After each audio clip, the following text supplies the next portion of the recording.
Bismillahirrahmanirrahim. Assalamualaikum warahmatullahi wabarakatuh. Perkenalkan, nama saya Safira Jara Putri dari kelompok 7 ingin menjelaskan apa itu pengertian demokrasi dan tujuan demokrasi Pancasila.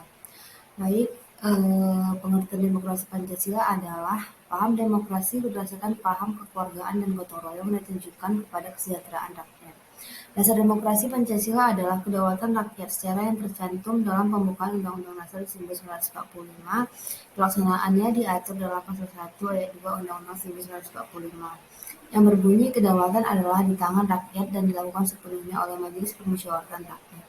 Makna demokrasi Pancasila pada dasarnya adalah perluasan keikutsertaan rakyat dalam berbagai kehidupan bermasyarakat dan kehidupan bernegara yang ditentukan dalam peraturan perundang-undangan yang berlaku.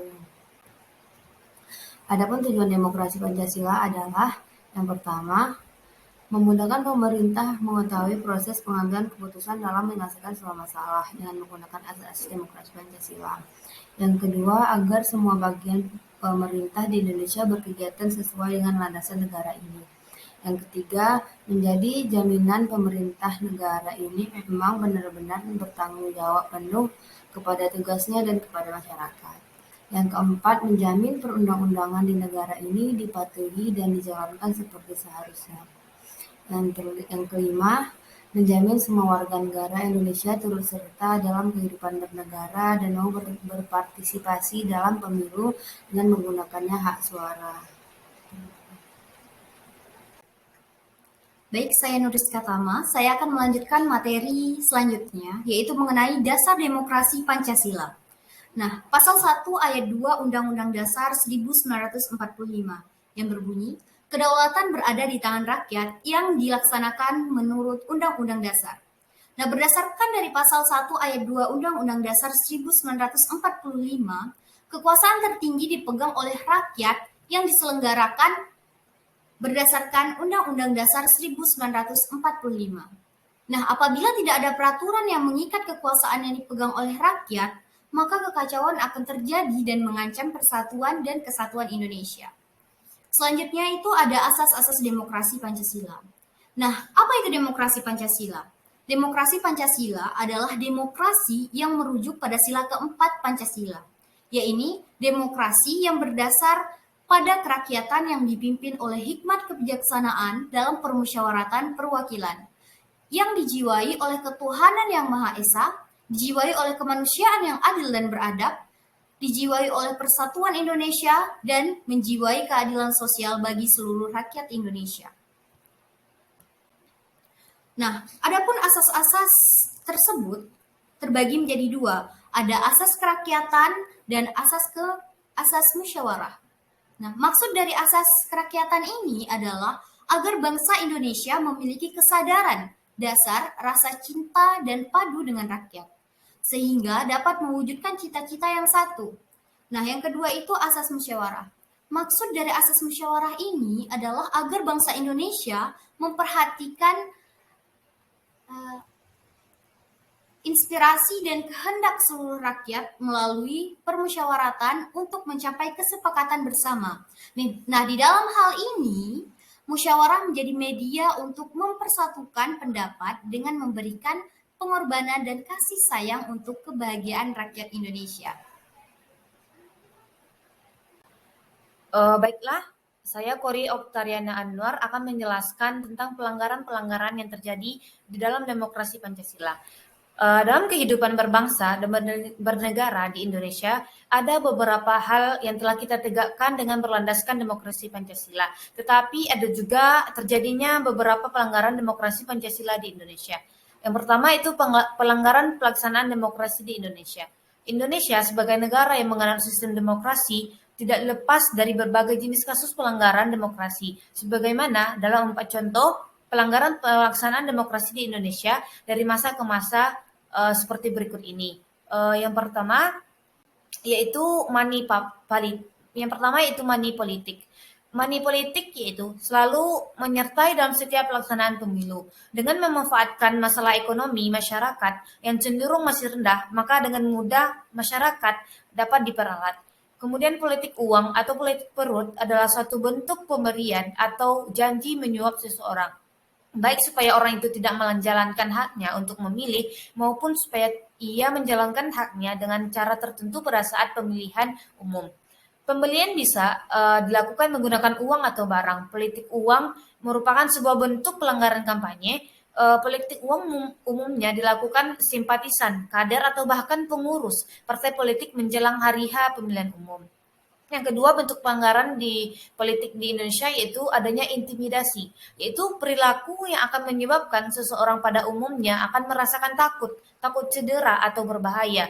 Ini tidak diperlukan untuk membuktikan bahwa perilaku tersebut hingga menimbulkan kekerasan sebagai teror atau korban yang sebenarnya takut. Bismillahirrahmanirrahim. Saya Kirana Arumindra. Saya akan menjelaskan poin ketiga. Poin ketiga, penggelembungan suara salah satu kandidat, yaitu dengan kehilangan satu suara atau penggelembungan satu suara pun merupakan noda, bahkan cacat dalam proses rekapitulasi penghitungan pemilu. Proses rekapitulasi tetap menampakkan asas jurdil atau jujur dan adil sebagai landasan moral dan etika, khususnya bagi penyelenggara pemilu. Nah, penggelembungan suara bahkan hanya merugikan salah satu pasangan kandidat, tetapi juga mencoreng nilai demokrasi yang merupakan amanat Undang-Undang Dasar 1945. Yang keempat, tragedi Trisakti. Demokrasi sendiri memiliki dua sisi yang berbeda. Itu sebagaimana pada tragedi Trisakti yang merupakan sebuah peristiwa kelam dalam sejarah demokrasi Indonesia, di mana hal ini merupakan sebuah peristiwa penembakan yang terjadi pada tanggal 12 Mei 1998 terhadap mahasiswa pada saat demonstrasi menuntut Soeharto turun dari jabatannya. Nah, selanjutnya isi pokok demokrasi Pancasila. Demokrasi Pancasila juga terdapat isi-isi pokok yang seharusnya dijalankan. Isi pokok demokrasi Pancasila antara lain satu, pelaksanaan dalam Undang-Undang Dasar 45 juga penjabarannya dituangkan dalam batang tubuh dan penjelasan UUD 45. Yang kedua, demokrasi Pancasila juga melindungi hak asasi manusia atau HAM. Yang ketiga, pelaksanaan dalam hidup ketatanegaraan diatur dalam kelembagaan. Yang keempat, isi demokrasi Pancasila juga dijadikan sebagai sendi dari hukum yang dijelaskan dalam UUD 45, yaitu negara hukum yang demokratis.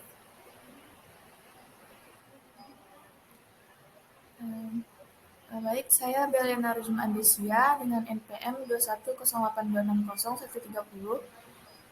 Saya akan menjelaskan tentang sistem demokrasi Pancasila sesuai dengan budaya dan karakter bangsa Indonesia. Berikut ada beberapa prinsip sistem demokrasi Pancasila, yaitu yang pertama memastikan adanya perlindungan HAM. Keputusan diambil berdasarkan musyawarah. Yang kedua, adanya badan peradilan independen yang bebas dari intervensi pemerintahan atau kekuasaan. Yang ketiga, adanya partai politik dan organisasi sosial politik sebagai media untuk menyalurkan aspirasi rakyat. Yang keempat, rakyat merupakan pemegang kedaulatan dan dilaksanakan berdasarkan Undang-Undang Dasar 1945. Yang kelima, adanya keseimbangan antara kewajiban dan hak. Kebebasan individu harus bertanggung jawab secara moral kepada Tuhan Yang Maha Esa, diri sendiri, masyarakat, dan negara. Yang keenam yaitu menjunjung tinggi tujuan dan cita-cita nasional. Yang ketujuh, penyelenggaraan pemerintahan berdasarkan hukum, sistem konstitusi, dan di mana kekuasaan tertinggi berada di tangan rakyat.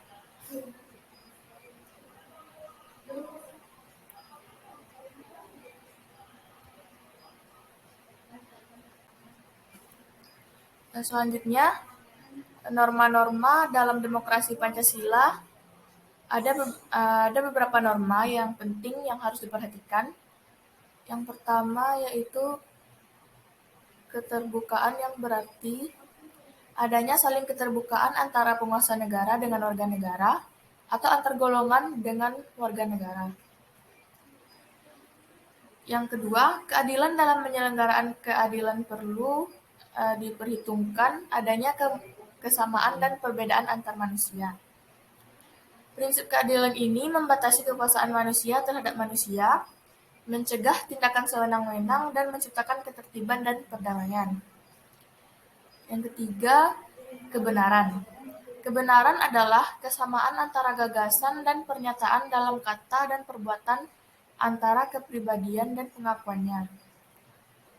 Norma keadilan akan lebih berarti bagi manusia apabila dibarengi dengan norma kebenaran.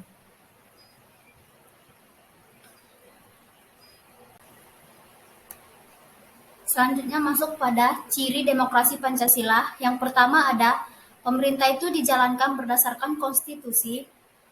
Yang kedua, adanya pemilu secara berkesinambungan. Ketiga, adanya peran-peran kelompok penting. Keempat, adanya penghargaan atas HAM serta perlindungan hak minoritas. Kelima, demokrasi Pancasila merupakan kompetisi berbagai ide dan cara untuk menyelesaikan masalah. Keenam, ide-ide yang paling baik akan diterima bukan berdasarkan suara terbanyak. Namun, demokrasi Pancasila merupakan demokrasi konstitusional dengan mekanisme kedaulatan rakyat dalam penyelenggaraan negara dan penyelenggaraan pemerintah berdasarkan konstitusi. Selanjutnya, demokrasi dalam perspektif Islam itu menggunakan istilah musyawarah sebagai fondasi yang paling utama dalam kehidupan politik.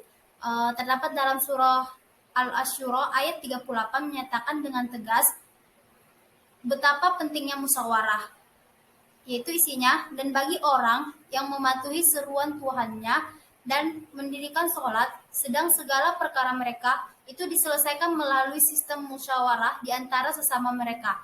Musyawarah inilah kata-kata kunci dalam surat ini.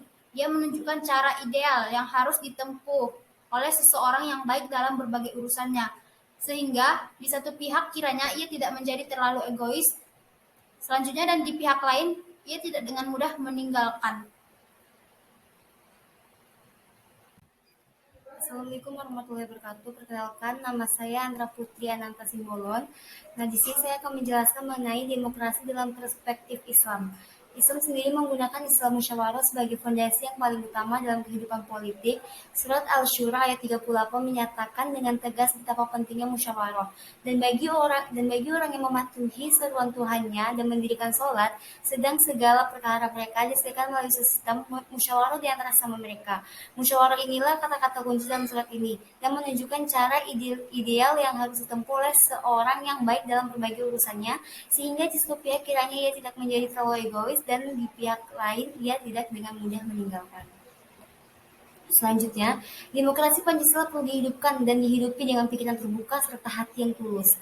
Keterbukaan terhadap perubahan, sebagaimana keterbukaan terhadap perubahan lembaga negara sebelum dan sesudah perubahan Undang-Undang Dasar tahun 1945, merupakan upaya bangsa untuk menuju praksis berdemokrasi yang lebih baik. Keterbukaan terhadap perubahan itu juga menjadi roh dan fondasi utama demokrasi Pancasila. Selanjutnya, ini adalah referensi yang kami gunakan sebagai acuan dalam materi yang kami bawakan saat ini. Sebelumnya terima kasih. Assalamualaikum warahmatullahi wabarakatuh.